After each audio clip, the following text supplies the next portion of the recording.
Unahin na natin sa Cubao. Ito, maghapon to, hindi ko alam kung ilan ang sinakyang jeep nito. Para makausap yung mga pasahero. Parang nakailang angkas sa sana mga nagbayad siya, no? Ay, Kasi kailangan Nagbayad naman kita. siguro. Tsaka nag-iiwan ng change. Yun yung ginagawa ngayon, di ba? Yes, ng mga yes. pasahero. Keep the change. Oo. Tumutulong. Correct. Yes. So anyway, kamustahin natin si Amy, Mojo Amy, na ngayon ay nasa Cubao. Hindi siya nakasakay ngayon sa jeep, pero maghapon niya sa pakwento tayo sa kanya.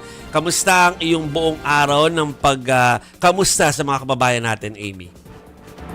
Good evening, Jovi, Chiki Baset. Dito nga sa Cubao, no, pero kaninang umaga, bago tayo kumausap pa ng mas maraming driver, no, kinausap ko muna yung isa sa driver na papunta ng San Mateo Rizal para lang sana makita ko kung ano nga ba yung meron sa lugar. At yun nga, si Kuya Jerome, nasabi niya sa akin na buti na nga lang din daw, anong mga around 10 a.m. yun, naging maayos yung yung pagpapasada niya dahil medyo matumal daw talaga pag lumagpas na ng 9 a.m. yung pasahe, no, dahil sinasabi na hindi na ito yung peak hours para nga magbiyahe. So yun yung isa sa mga nakasama ko kanina, at pagdating ko nga doon sa San Mateo Rizal kung saan talaga siya tumitigil, nasabi rin naman ng ibang driver na kasama niya na sobrang tumal na daw talaga ng kita pagdating nga dito sa pagdadrive, no, ng jeepney, dahil kung dati umaabot pa yung kita nila ng around 1,500 pesos,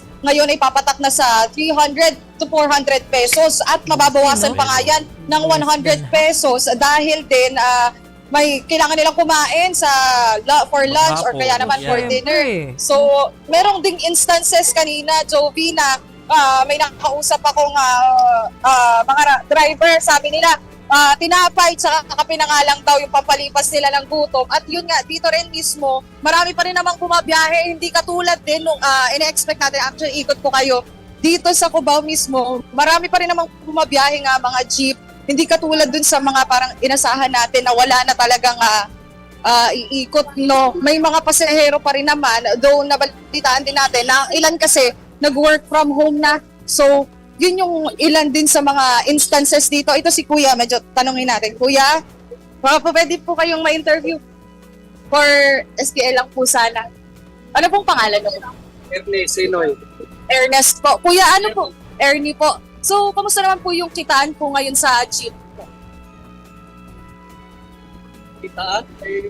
Ito, tiyagaan lang. Para may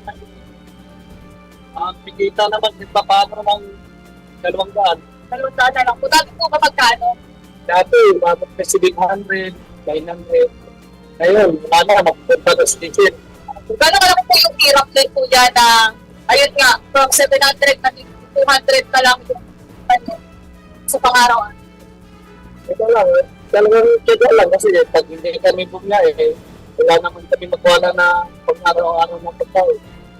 Kaya, ngayon lang, para sa pagkain, pero pagdating sa bayaran ng bahay, muna lang. Parang okay na din po kayo. Papahala ka po.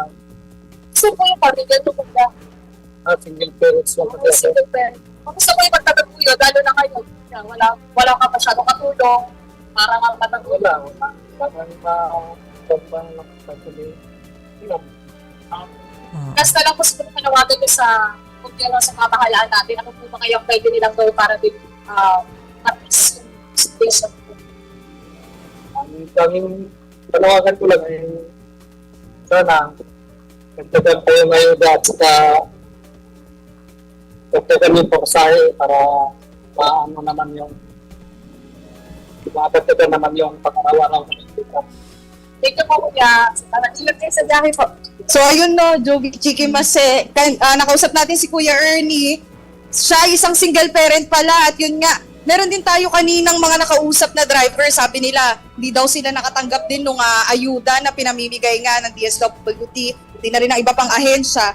At umaasa daw na sa batch 2, sana daw ay mabigyan na rin sila. So yun pa yung isang struggle. At yun nga, kahit daw piso lang na may dagdag nga doon sa pamasahe, no, sa presyo ng pamasahe, saan ay magiging malaking tulong na nga daw para sa pag-ikot nila. Dahil bukod pa sa itong ang mataas na presyo ng produktong petrolyo, ay kalaban din nila yung traffic, araw-araw yan. At mas napakapamahal nga din yung paggastos nila sa gas. Dati nasa around 250 pesos lang ay kargado na ngayon, lumabot na 700, 800 yung kinakailangan nilang gastusin para nga doon sa parang full tank ng kanilang mga jeep. Jovi Chiki Mase? Amy, mukhang tapos na ba yung rush hour no? Pero ano yung observation mo dyan sa Cubao? Dahil kahapon, nakita natin yung pictures na sobrang dami ng passengers na stranded dun sa may area ng Commonwealth. Wala nang masakyan. Diyan sa Cubao, para kasing nakikita ko naman ang daming nakapilang jeep, parang wala namang pasahero. Actually, Mase, kanina nag-ikot-ikot ako, no, nagtanong din ako ng ilang mga commuter.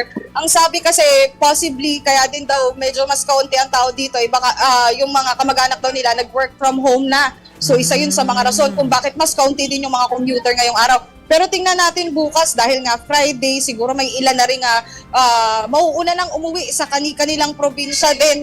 Dito din pupunta mismo sa Cubao para nga sa Holy Week naman. So yan pa yung isa sa mga anticipated natin kung bakit nga marami ding magiging pasahero pa dito. Dahil nga sinasabi din nila, Cubao nga daw ay place to be, lalo na kung saan ka pupunta, nandoon talaga yung biyahe. Okay. Sige, maraming salamat sa iyo, Amy at Yensa. Thank you, Amy.